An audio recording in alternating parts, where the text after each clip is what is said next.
मेरे प्रिय साथियों नमस्कार। तो आज हम कालिदास के प्रकृति चित्रण की फुल क्लास देने जा रहे हैं, जिसमें तपोवन जीवन का जो चित्रण है, प्राकृतिक चित्रण की विशेषताएं बताई।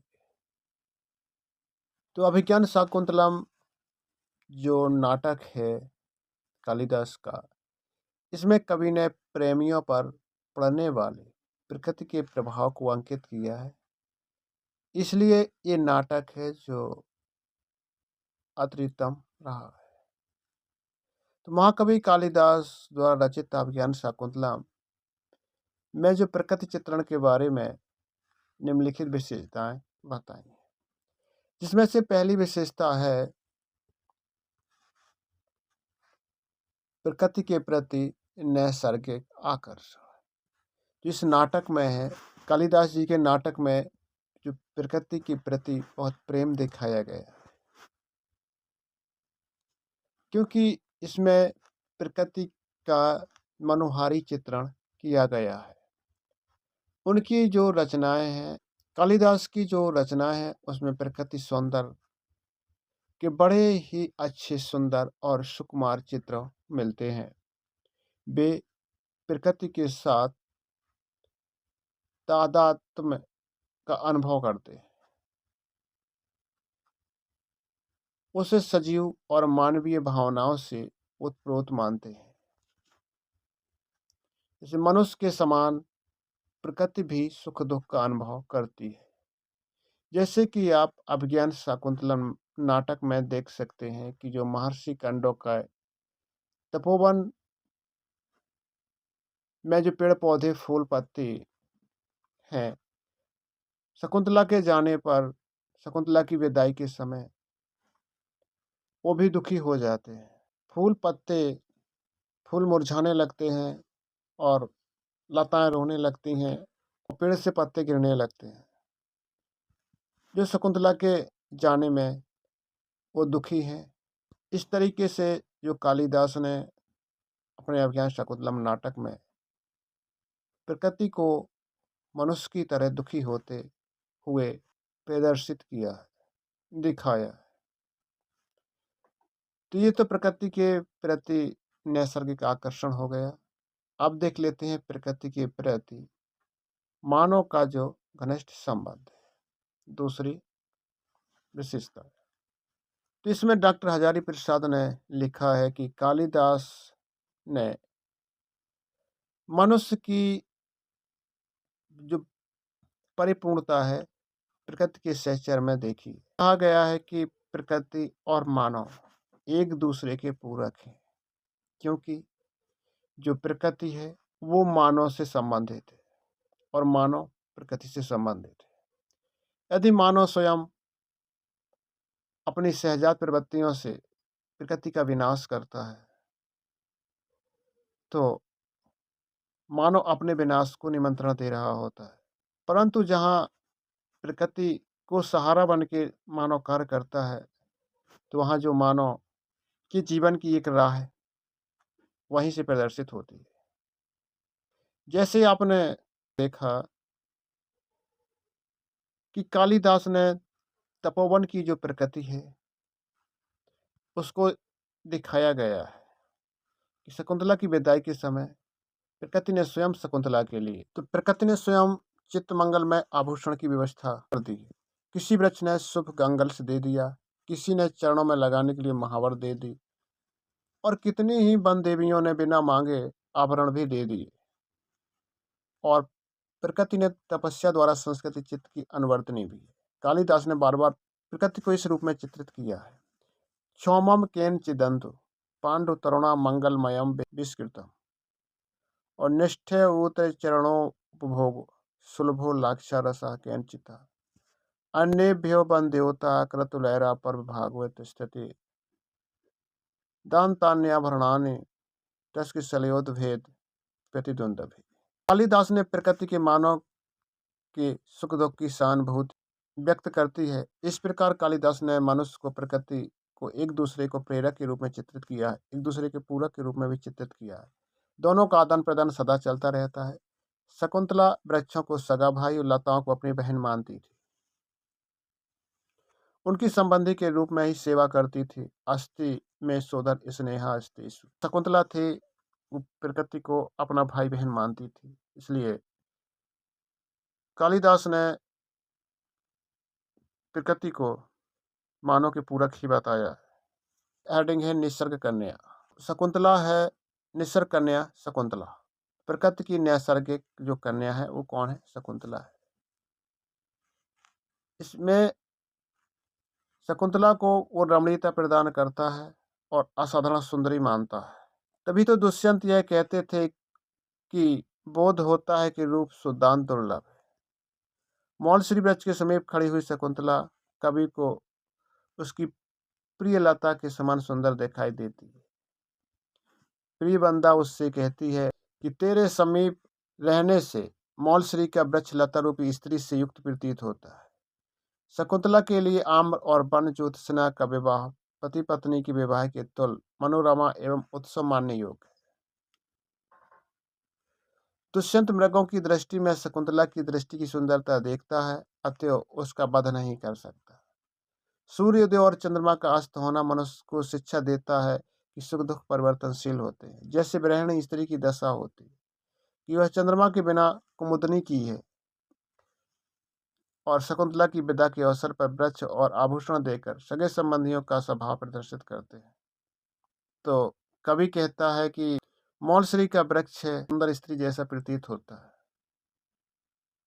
और शकुंतला के लिए आम्र और वन ज्योत्सना का विवाह पति पत्नी मानती है शकुंतला। और दुष्यंत जब शिकार खेलने जाता है तो शकुंतला की दृष्टि में वह प्रकृति का एक सुंदर दृश्य होता है हिरण, तो वह हिरण का वध नहीं करता है। ये तो सूर्य चंद्रमा है, दुख और सुख सूर्य चंद्रमा जैसे हैं जो आते जाते रहते हैं। लेकिन जैसे चंद्रमा के बिना कुमुदनी की दशा होती है, वही दशा गृहिणी की होती है। शकुंतला की विदा के समय जो दशा वृक्षों की होती है, क्योंकि वृक्ष सगे संबंधियों जैसे आभूषण देती है, और वन्य जीव जैसे मृगियां हैं घास नहीं खाती हैं, तिनके नहीं खाती हैं, मोर नाचते नहीं हैं। इसी प्रकार शकुंतला भी प्रिय मिलन के लिए आतुर है, और चकवा चकवी जो पक्षी होते हैं वो क्षण भर के लिए प्रिय से अलग नहीं होना चाहते। शकुंतला विदा के समय कोयल कूकी हुई उसे जाने की अनुमति देती है, और आकाशवाणी होती है। आकाशवाणी क्या होती है? समयांतर कमिलनी हरते सरोभे सच्छाया द्रुमे निर्य मृतार्क मयूख तापः सच्छाया द्रुमे निर्य मृतार्कः मयूख तापः भूयात कुशे सरजो मधुरेणुरस्य शांतानुकूल पवनस्य शिवस्य पंथा। इस शकुंतला की यात्रा में कल्याणमय हो, इसके मार्ग में बीच बीच में नीली कमलियों से सरोवर हो, नियम से थोड़ी थोड़ी दूर पर लगे हुए धूप से बचाने वाली घनी छाया हो, मार्ग धूल में कमल के पराग की कोमलता हो, तथा रास्ते भरे विश्राम कारक सुखद वायु प्रवाहित होती रहे। इस प्रकार स्पष्ट है कि कालिदास ने मानव जीवन की परिपूर्णता प्रकृति के सहचर में देखी। प्रकृति के सहचर में देखी अभिज्ञान शकुंतला में प्रकृति के संयम महामोहक रूप में शताब्दी को उदाहरण मिल जाती है। कहा गया है कि जो शकुंतला थी तो उसमें कवि कहता है कि शकुंतला की यात्रा कल्याणमय हो, और मार्ग में जगह जगह पर सरोवर भी हो, और धूप से बचने के लिए घनी छाया भी हो, और मार्ग के जो कमल धूल में कमल के पराग कोमलता को लिए हों, रास्ते भर विश्राम और कारक सुखद वायु प्रवाहित होती रहे। तो प्रकृति को मानव जीवन से जोड़ा है कि मानव जैसे जैसे मानव जीवन की परिपूर्णता प्रकृति से है, और प्रकृति इसके जीवन में सहायक भी है। इस तरीके से इन्होंने देखा है। सूक्ष्म निरीक्षण, तो कालिदास ने प्रकृति का सूक्ष्म निरीक्षण किया है, बहुत गहराई से देखा है कि उनकी प्रकृति वर्णन में सूक्ष्म निरीक्षण सौंदर्य दृष्टि से सुंदर योग है। कांडों के आश्रम में यह वर्णन कवि ने सूक्ष्म निरीक्षण के रूप में चित्रोपमा वर्णन शक्ति का परिचय के रूप में किया है। निवारः सुख गर्भ कोटर मुख भ्रष्टा स्तारणा मधा। कहीं तो वृक्षों के खोए में तोते रह रहे हैं, उन कोटरों को तृणधान नीचे पृथ्वी पर गिरे हुए। सिग्नधा कोइंचिन चिंत गुधी फल विधा सुच्यंता वो पला। कहीं इधर उधर पड़े हुए चिकने पत्थर बता रहे हैं कि इन परिंगुदी के फल कूटे गए। विश्वासो पगमात भिन्न गया शब्द सहनते मृगा। कहीं निडर खड़े हुए मृग इतने विश्वास से रथ का शब्द सुन रहे हैं कि आश्रम में कोई हमें छोड़ेगा तो नहीं। स्तोयाधार पथाश्च वल्कल शिखर निस्संद रेखांकित। तपस्वियों ने जलाशय में स्नान किया। स्नान करने के उपरांत आश्रम में लौटते हुए उन्हें गीले वल्कल वस्त्रों से बूंदें, पानी की बूंदें टपक रही हैं, जिनसे एक लकीर सी बन गई है। ये तो इस श्लोक का अर्थ हुआ। तो यहाँ भी प्रकृति का वर्णन किया गया है कि कैसे जलाशयों में स्नान किया है, कैसे जो तृणधान नीचे पृथ्वी पर गिरे पड़े हैं, और कैसे वृक्षों की खोए में तोते रह रहे हैं। तो क्या है, प्रकृति भी तो है। इधर उधर पत्थर बिखरे पड़े हैं, कहीं निडर खड़े हैं मृग। तो क्या है, प्रकृति का वर्णन किया है। अब है सहज स्वाभाविक प्रकृति चित्रण। तो कालिदास ने अभिज्ञान शाकुंतलम में प्राकृतिक दृश्यों को स्वाभाविक चित्र प्रदर्शित किए हैं। आकाश मार्ग से जब इंद्र रथ पर चलते हुए महाराज दुष्यंत के द्वारा देखे गए भूलोक का यह दृश्य यथार्थ स्वाभाविक चित्र उपमा गद्य है। शैला नाम वरोहति शिखरादुन्मज्जता हम मैदनी।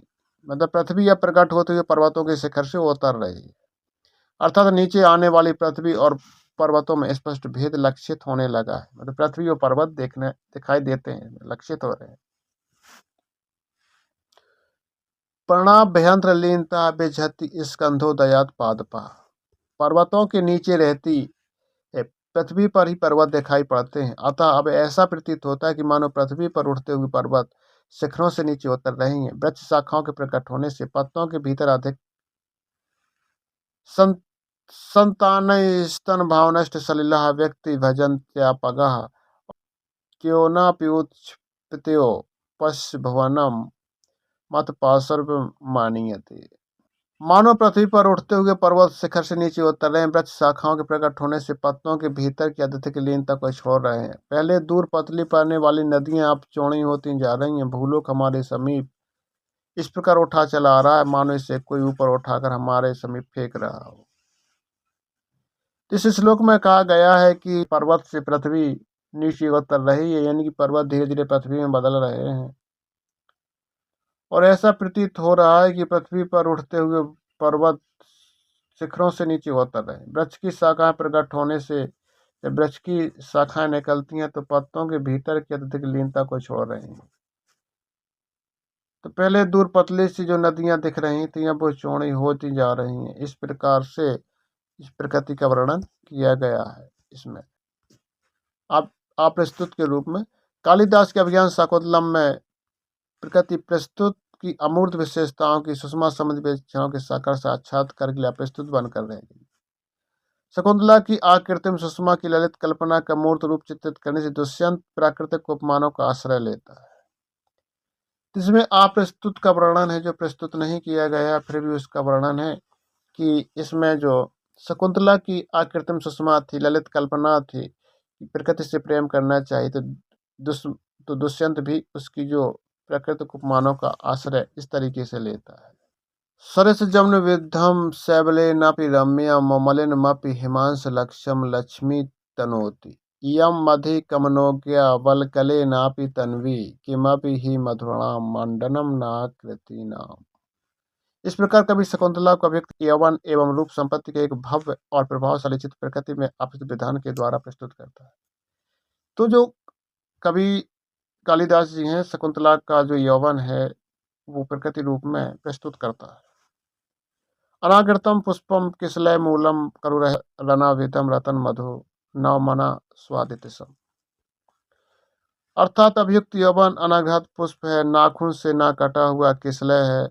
इस चित्र की सहायता से मूर्त भावना मूर्त का साक्षात्कार हुआ अत्यंत तीव्रता आ जाती, हृदय पर उसकी मधुर और अमिट छाप पड़ जाती। कालिदास ने जो मानवीकरण है, तो कालिदास ने प्रकृति में मानवीकरण का व्यवहार की स्थापना की है। उन्होंने आम्र को वन ज्योतिषना से विवाह करवा दिया है। माना है कि वो पति पत्नी में प्रदर्शित रूप में किया इयम स्वयंवर वधो स कालस्य तव्य कृतघ्ना मधेय वन ज्योतिषनेति नव मालिका। प्रकृति का यह मानविक रूप कालिदास ने प्रकृति प्रेम का उत्कृष्ट उदाहरण के रूप में प्रस्तुत किया है। अब इसका निष्कर्ष क्या है कि उपर्युक्त स्पष्ट होता है कि कालिदास ने जो अभिज्ञान शाकुंतलम में है जो प्रकृति का बहुत अच्छे तरीके से चित्रण किया। ऐसे लगा कि चाहे प्रस्तुत रूप में हो और चाहे अप्रस्तुत रूप में हो, प्रकृति का सूक्ष्म निरीक्षण किया है। अनुपम निरूपण की उदाहरण है कालिदास का अभिज्ञान शाकुंतलम।